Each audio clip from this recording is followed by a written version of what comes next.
गया। नमस्कार नमस्कार। वो असल में बहुत हमारे यहाँ नमस्कार भाई। स्टूडियो खबरों के लिए अभी जाने वाला है, तो आपसे जरूर निवेदन है जल्दी आ जाएं। मैं सर पहुंच गया, जी मौजूद हूँ। चलिए यार ये कर लो शुरू करें। नीचे, ये है नीचे, इस पे कर लो, वो ही ज्यादा अच्छा है। जी शुरू करिए। जी बोले स्टूडियो पीसीआर।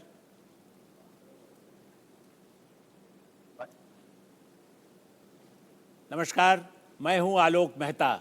कल, आज और कल की बात करें तो छात्र नेता रहे अलीगढ़ यूनिवर्सिटी के, उसके बाद सांसद रहे, पार्टियों में सारी राजनीति में बड़ी बड़ी राजनीति को देखा, मंत्री रहे और अब महामहिम है राज्यपाल। हमारे साथ हैं केरल के राज्यपाल आरिफ मोहम्मद खान।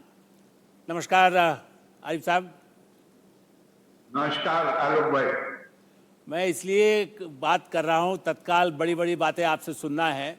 अब आप महिम हैं ये, लेकिन छात्र राजनीति से आए हैं और लिखने पढ़ने वालों में हम लोगों के साथ कई बार छपते छपाते रहे हैं। तो पहली बात यह है कि आप किस रूप में देखते हैं? 1 और 1 11 होते हैं, आपका कौन सा रूप है? एक्टिविस्ट का है, राजनेता का है, दार्शनिक का है, धार्मिक मुद्दों पर ज्ञान दर्शन बताने का है असलियत, या राज्यपाल के रूप में हैं? ये सारे रोल कवर हो जाते हैं। मैं अपने आप को देखता हूं कि मैं भारतीय हूं, मैं भारत माँ का बेटा हूं, तो मुझे फिर ये सारी चीजों में मुझे दिलचस्पी लेनी चाहिए। इसलिए मेरा ये है कि चूंकि आपसे ही शुरू हुआ था शाहबानो केस का मामला, जब आपने सारा भारी बहुमत राजीव गांधी के साथ होते हुए आपने इस्तीफा दिया। क्रांति का एक वो समय और आज के समय में जब बाकायदा इस तरह के विवाद आ रहे हैं, जैसे कहते हैं कि भाई हिजाब ज़रूरी है, उसके बिना तो देश और धर्म खतरे में पड़ गया है, आप किस रूप में देखते हैं? देखिए भाई, मैं इस रूप में देखता हूं कि हम एक स्वतंत्र लोकतंत्र हैं। हमारा एक संविधान है। हमारे संविधान में बुनियादी अधिकारों को माना गया है और उन बुनियादी अधिकारों में धर्म का अधिकार भी है, धार्मिक आस्था का आधार है, धार्मिक आस्था का अधिकार है, धर्म को प्रैक्टिस करने का अधिकार है ना। हर आदमी आजाद है, वो कुछ भी कह सकता है कि साहब मैं ये काम करता हूं, ये तो धार्मिक आजादी में शामिल है। तो उसके लिए सुप्रीम कोर्ट ने एक उसूल तय कर दिया, जिसको उन्होंने कहा test to see whether it is essential integral to the practice of the faith. क्या ये चीज जरूरी है अपनी आस्था के अनुसार आचरण करने के लिए?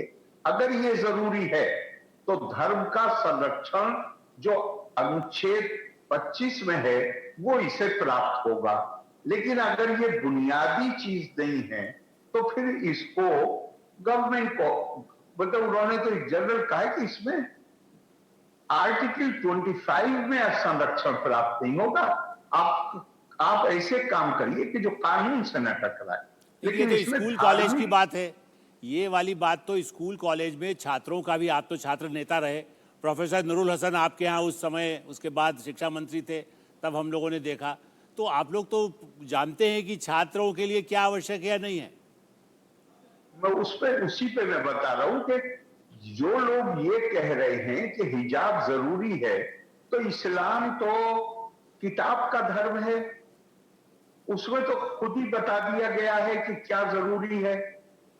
उसे कहा जाता है 5 अरकान हैं जो जरूरी, और वो 5 अरकान क्या है? पहला है शहादत। शहादत का मतलब है ये ऐलान करना कि मैं एक खुदा को मानता हूं और मोहम्मद सल्लल्लाहु अलैहि वसल्लम को अल्लाह खुदा का पैगंबर मानता हूं। नंबर 2 पे नमाज पढ़ना है, नंबर रेगुलर इंटरवल्स पर। तीसरा रोजा है, चौथा ज़कात है, पांचवा हज है केवल उन लोगों के लिए जिनके पास साधन उपलब्ध हैं। अब मुझे, आपको या किसी को भी ये अधिकार है कि हम इन पांच जो जिन्हें एसेंशियल कहा गया है, इंटीग्रल कहा गया है, क्या हमें यह हक है कि हम इस लिस्ट में कुछ बढ़ा दें, कुछ घटा दें? क्या ये हमें हक है? ये है, ये कहीं बुनियादी तौर पर है नहीं। और जस्टिस सैयद अमीर अली की किताब जो क्लासिक मानी जाती है, स्पिरिट ऑफ इस्लाम, उसके के अनुसार अगर जाएं तो ये जिस तरह का हिजाब की मांग हो रही है या जिस तरह का हिजाब पिछली कई एक जमाने से इस्तेमाल हो रहा है, ये हिजाब तो जस्टिस सैयद अमीर अली के मुताबिक प्रॉफिट साहब के इंतकाल के, उनके निधन के लगभग 100 साल बाद शुरू हुआ। इसका मतलब है कि राजनीति ज़्यादा हो रही है। इसके पीछे कोई आपको लगता नहीं है कि राजनीति है? देश में पाकिस्तान भी कुछ बात कहने लगा, और ख़ास करके दक्षिण में, चूँकि आप दक्षिण में हैं, केरल जो बड़ा साक्षर प्रदेश है, कर्नाटक जो बड़ा संपन्न राज्य है, वहाँ से आंदोलन की तरह से आग लगा रहा है देश भर में। नहीं, मेरा ख्याल से कोई आंदोलन नहीं चलेगा। केरला में कॉलेज जाने वाली मुस्लिम छात्राओं की तादाद लाखों में है। केवल 6 लड़कियां हैं जो प्रोटेस्ट कर रही। हम कैसे मान लें कि आग लग जाएगी? बिल्कुल नहीं लगी।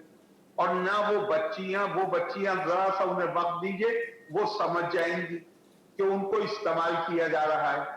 साउथ में आमतौर से लोगों का जो रवैया है, दृष्टिकोण है, वो बड़ा सकारात्मक है। आपको सुन के ताज्जुब होगा, मुझे कर्नाटका के लोगों ने बताया कि हमारे यहाँ जो मदरसे हैं उनमें कर्नाटक का बच्चा मुश्किल से मिलेगा। सारे बच्चे या तो यूपी से आते हैं या बिहार से या बंगाल से। वो अपने बच्चों को मदरसे तक में तो भेजते नहीं है। और इसका नतीजा ये है कि आप कर्नाटक की किसी आम तौर से, खास तौर से शहरों की मस्जिदों में आप नमाज के लिए जाइए और आपको पता चलेगा कि इमाम साहब या तो यूपी के हैं या बिहार के हैं। कर्नाटक के इमाम ही नहीं है, चूंकि वो अपने बच्चों को मदरसे में भी नहीं भेजते। उनका एटीट्यूड दक्षिण में आमतौर से बड़ा सकारात्मक एटीट्यूड है। इसलिए ये सिर्फ चंद लोग इन बच्चियों को कुछ दिन इस्तेमाल कर सकते हैं, ये लंबा नहीं चल सकता। लेकिन आरिफ साहब ये बताएं कि यदि जैसे उस समय शाहबानो केस में हुआ था, क्या अदालत यदि उनके पक्ष में इस तरह का कोई ऐसा फैसला दे दे, वैसे हम कल, और चूंकि आप कानून को भी जानते हैं, क्या उसके बाद संसद या विधानसभाएं उसको बदल सकती हैं? नहीं, देखिए, बदलने का प्रश्न है, ऐसे सवालों को मेरे ख्याल से इसका ये वक्त नहीं है इस सवाल का। मैं इसे दूसरी तरह कहूंगा आपके सवाल के जवाब कि आपने शाहबानो केस का नाम लिया। समस्या सारी वहां से शुरू होती है जहां एक ऐसी देश में कभी किसी इलेक्शन में किसी सरकार के पास इतना बड़ा बहुमत नहीं था जितना 86 है। लेकिन भारत में एक वर्ग पैदा हो गया था जो बगैर चुनाव लड़े दिल्ली में ऑफिस खोल के all India Muslim personal law board, all India Jamaat Islami, all India कोई नाम दे दिया। इलेक्शन नहीं लड़ते, लेकिन कहते हैं, मुस्लिम लीग की जुबान बोलते हैं कि हम सोल स्पोक्समैन, हम बताएंगे कि कम्युनिटी क्या चाहती है। और उनको महत्व इसलिए मिल गया कि उस वक्त की सरकारों ने उनके सामने सर झुकाना शुरू कर दिया, उनको महत्व देना शुरू कर दिया। उनके कहने से माइनॉरिटी कमीशन में, वक्फ बोर्ड में उनके कहने से अपॉइंटमेंट होने लगे। अब वो एक विशेष अधिकार प्राप्त वर्ग बन गया और वो इतने विशेष अधिकार आ गए उनके पास कि उन्होंने 400 से ज्यादा लोकसभा के मेंबर जिस गवर्नमेंट के पास थे उसको घुटने टेकने पे मजबूर कर दिया, ऐसी भाषा बोली।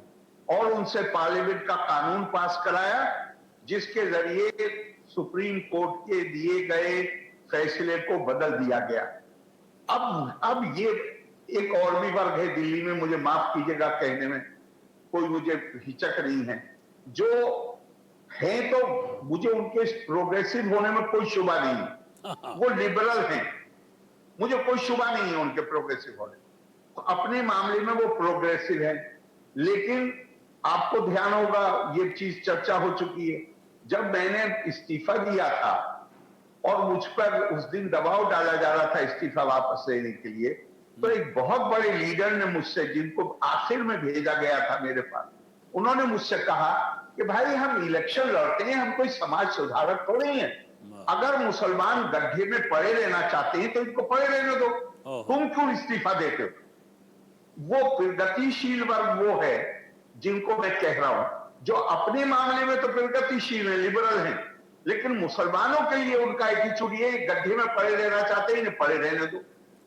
अब मतलब सरकार नहीं झुकेगी, आज की सरकार तो नहीं झुकेगी ना, ये विश्वास तो आपको, या संसद में भी कोई इसको स्वीकार नहीं करेगा। मैं उसी पे आ रहा हूं जी, मैं अब उसी पे आ रहा हूं कि ये प्रॉब्लम तो इन लोगों की है। आज ये लोग, चूंकि आप एक ऐसी सरकार है जो इनको रिकॉग्नाइज ही नहीं करती, ब्लैकमेल तो होना छोड़िए, वो इनको रिकॉग्नाइज ही नहीं करती, मेरिट पे किसी की भी बात सुनने के लिए तैयार है, लेकिन हम सबका प्रतिनिधित्व करके आपसे ये बात कह रहे हैं, इसे वो नहीं मानते। हाँ, मेरिट पे आपको कोई बात कहनी आ जाइए। तो ये लोग ऐसे महसूस कर रहे हैं जैसे मछली को पानी से बाहर निकालो, तड़प रहे हैं। अब ये हर कोई भी अपॉर्चुनिटी हो उसका इस्तेमाल करना चाहते हैं, समाज में अस्थिरता पैदा करने के लिए, डिस्टर्बेंस करने के लिए, सरकार को एड्रेस करने के लिए कोई मौका नहीं छोड़ते। लेकिन ये बहुत ज्यादा नहीं चलेगा, इसलिए कि सरकार इनसे ब्लैकमेल होने के लिए, ये बात बिल्कुल साफ है कि सरकार ब्लैकमेल नहीं हो, तो ये लोग थोड़े दिन डिस्टर्बेंस पैदा कर सकते हैं। और कर्नाटक के बारे में मैंने आपको बता दिया कितना पॉजिटिव एटीट्यूड है कर्नाटक के लोगों का, कि वो उनके यहां, वो कर्नाटक में वो मस्जिद का इमाम भी नहीं ढूंढ पाते, वो भी यूपी से लाते हैं, बिहार से, क्योंकि वो अपने बच्चों को मदरसों में भी नहीं भेजते। ये यूनिफॉर्म सिविल कोड का रास्ता क्या सही होगा, जिसके लिए बहुत समय से है, बाकायदा संविधान में लिखा है, पार्टियों ने घोषणा पत्र में दिया है, खास करके बीजेपी तो कहती रही है। क्या आपको लगता है कि सही समय है जब यूनिफॉर्म सिविल कोड को संसद में पास कर देना चाहिए? भाई, मेरा मानना यह है कि संविधान सभा ने भी उस वक्त को भी सही माना कि यूनिफॉर्म सिविल कोड, समान नागरिक संहिता होनी चाहिए, किसी भी देश के लिए ये जरूरी है।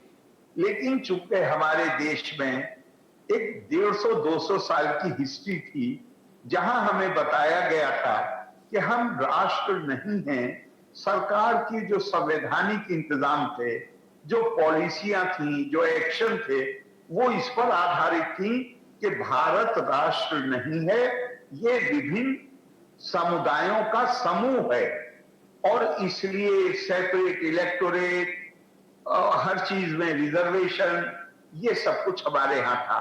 तो हमारे संविधान निर्माताओं के दिमाग में, और उसके नतीजे में ये पाकिस्तान की मांग उठी और देश का बंटवारा हो गया, लाखों लोगों की जानें गई, लोग विस्थापित हुए।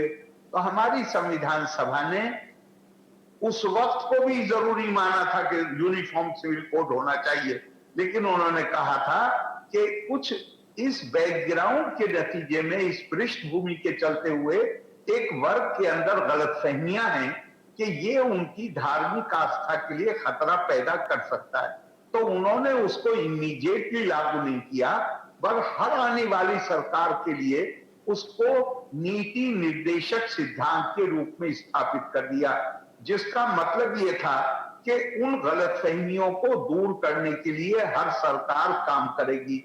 हमने बदकिस्मती से उल्टा किया। 1986 में, मैं आपको याद दिलाऊं, जब पार्लियामेंट्स में लॉ पास हुआ, तो पाकिस्तान के एक मशहूर लेखक और ब्यूरोक्रेट भी थे, वो 4 गवर्नर जनरल को उन्होंने सर्व किया था, कुदरतुल्लाह साहब ने, उन्होंने एक लेख लिखा, उसमें उन्होंने लिखा कि हिंदुस्तान में जो ये शाबानों के जजमेंट को रिवर्स करने के लिए जो कानून बना है, उन्होंने दो मुख्य बातें कही थी। उसमें उन्होंने कहा कि इन मौलवियों ने एक तो पूरी दुनिया को ये कहने का मौका दे दिया कि इस्लाम में एक निस्सहाय नादार तलाकशुदा औरत के लिए इज्जत से जिंदगी गुजारने का कोई तरीका नहीं। एक तो उन्होंने ये कहा कई बार, और दूसरी बात उन्होंने कही कि इस कानून की वजह से पाकिस्तान में वो मुसलमान जो अपने कानून और अपने समाज में सुधार लाना चाहते हैं, उनका काम बहुत मुश्किल हो गया, क्योंकि अब उनके विरोधी ये कहते हैं कि भारत सरकार तो संरक्षण दे रही है मुस्लिम लॉ को और तुम उसको बदलना चाहते हो। तो हमने तो बजाय जो हमें संविधान ने निर्देश दिया था, उसकी बजाय हमने विपरीत दिशा में चले। तो अब अगर एक माहौल बनना शुरू हुआ है, और मुझे यकीन है कि खास तौर से 2019 में ये ट्रिपल डिवोर्स खत्म हो जाने के बाद अब बचा क्या है, एक पॉलीगैमी है, वो भी सुप्रीम कोर्ट सुनने जा रहा है। उसी वक्त उन्होंने कहा था कि ये दोनों चीजें चैलेंज हुई हैं, हम पहले 3 तलाक सुनेंगे, उसके बाद पॉलीगैमी सुनेंगे। तो वो पटिशन अभी खत्म नहीं हुआ है, लेकिन मैं आपसे कहता हूं कि कोई मुश्किल काम नहीं, आपको सिर्फ एक बात सुनिश्चित करनी है, लॉ का काम यूनिफॉर्मिटी पैदा करना नहीं होता है। हिंदू लॉ में हिंदू, सिख, जैन, बुद्ध सब हैं, क्या उनकी अपनी आइडेंटिटीज खत्म हो गई? खुद हिंदुओं में जो अलग अलग प्रैक्टिसेस हैं, यूनिफॉर्म नहीं है, वो तो यूनिफॉर्मिटी आ नहीं पाई। ये लॉ का काम नहीं है। लॉ का काम सिर्फ इतना है कि शादी के नतीजे में, विवाह के नतीजे में जो अधिकार और जिम्मेदारियां पैदा होते हैं, वो समान होने चाहिए। अब आप उससे बढ़ के कुछ करना चाहते हैं, मुस्लिम पति को मेहर देना है, तो क्या यूनिफॉर्म सिविल कोड ये कहेगा कि नहीं अब तुम मेहर मत देना, नहीं आप डबल दो तो भी हमें और खुशी होगी? तो इसमें कोई संकट नहीं है, सिर्फ एक एजुकेशन की जरूरत है, लोगों को सही सूचना की जरूरत है। लेकिन मैंने आपको बताया कि हम नहीं कर सके, हम तो और उल्टी दिशा में चले दबाव में आकर। अब माहौल बदल रहा है, मुझे यकीन है कि अब अगर फौरी तौर पर नहीं तो आने वाले सालों में देश में वो गलतफहमियां दूर हो जाएंगी और लोग खुद इसका स्वागत करेंगे कि जैसे अपराध संहिता एक है, मर्केंटाइल लॉ एक है, इसी तरह क्या नाम है, सिविल लॉ भी एक है ज्यादातर, लेकिन जो ये बचा हुआ एरिया है, ये भी सबके लिए एक जैसा होना चाहिए और हमारी भारतीय पहचान मजबूत होनी चाहिए। देखिए, अंत में आरिफ भाई एक बात कहना है कि जो लोग, चाहे वो राजनीतिक कारणों से हो, बाकायदा पहले जाति धर्म के नाम पर, लेकिन इस तरह से कि मुस्लिम या अल्पसंख्यक भारत में असुरक्षित हैं, और इसलिए एक अंतर्राष्ट्रीय अभियान जो चलता है, इसलिए मेरा ऐसा आपसे आग्रह है कि क्या आप ये मानते हैं कि ये जो अभियान इस तरह के हैं, उससे भारत की छवि और ख़ास करके मुस्लिम असुरक्षित हैं? क्या इस सरकार के रहते, आप चूँकि एक तरह से विचारक भी हैं और राजनेता भी हैं, क्या मुस्लिम असुरक्षित महसूस कर रहा है? उसका क्या इलाज है? आलोक जी, आपको तो ये सवाल पूछना चाहिए, क्योंकि आपके सवाल का मकसद है कि जो लोग इस कार्यक्रम को देखें उनके दिमाग में गलतफहमी है, वो दूर होनी चाहिए। लेकिन मैं ये मानता हूं कि आप भी जानते हैं कि सारे मुस्लिम मुल्कों की सरकारें तो हमारे प्रधानमंत्री को बुला के उनको अवार्ड दे रहे, उनको सम्मान दे रहे। पूरी दुनिया में भारत की प्रतिष्ठा बढ़ी है, इसे राजनीतिक विरोधी भी इसको चैलेंज नहीं कर सकते। लिहाजा चल आज का युग आप उससे ज्यादा जानते हैं, ये मीडिया का युग है। कोई एक खबर चला दी है, लोग वो चर्चा का विषय हो सकता है, लेकिन लोगों के दिमाग में वो बात है, मैं वैसा नहीं मानता हूं।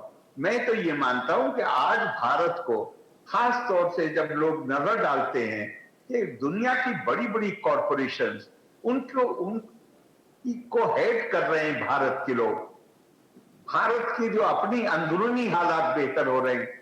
और आप मुसलमानों का तो खास तौर से मैं कहूंगा कि भाई जो दुनिया में मेन स्ट्रीम मुस्लिम देश माने जाते हैं, वो तो भारत के प्रधानमंत्री को बुलाकर सम्मानित कर रहे हैं।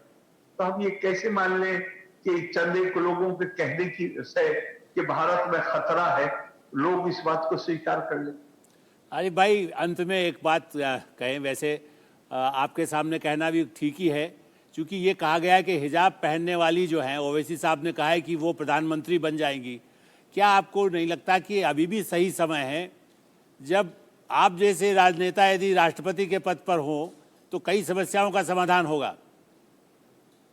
देखिए, समस्याओं का समाधान पदों से नहीं होता, समस्याओं का समाधान तो विचारों से होता है, विचारों के परिवर्तन से होता है, उससे होता है समाधान। तो पद बहुत हमारे यहाँ तो जो बहुत छोटे पद पे लोगों ने कहा, मतलब छोटे से मतलब कोई काम छोटा नहीं होता, लेकिन तनख्वाह के एतबार से, स्टेटस के एतबार से बहुत छोटे पद पे जो लोग थे, उन्होंने ऐसे शानदार काम किए कि उनका नाम इतिहास में जिंदा है।